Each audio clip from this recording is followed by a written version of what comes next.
কুয়েট শিক্ষার্থীদের উপর হামলার ঘটনায় মামলা দায়ের করেছে বিশ্ববিদ্যালয় কর্তৃপক্ষ। বুধবার রাতে খুলনা মেট্রোপলিটন পুলিশের খান জাহান আলী থানায় বিশ্ববিদ্যালয় প্রশাসনের পক্ষে মামলা করেন একজন নিরাপত্তা পরিদর্শক।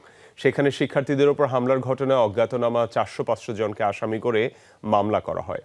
এদিকে 6 দফা দাবি পূরণ না হয় আজ ক্যাম্পাসে বিক্ষোভ এবং সন্ত্রাসীদের লাল কার্ড প্রদর্শন কর্মসূচি ডেকেছে শিক্ষার্থীরা।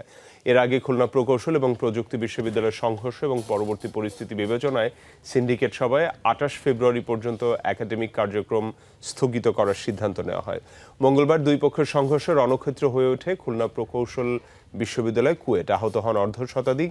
এজন্য ছাত্রদলকে দায়ী করছে সাধারণ শিক্ষার্থীরা, তবে ছাত্রদল পাল্টা দায়ী করছে ছাত্র শিবির এবং নিষিদ্ধ ছাত্রলীগকে।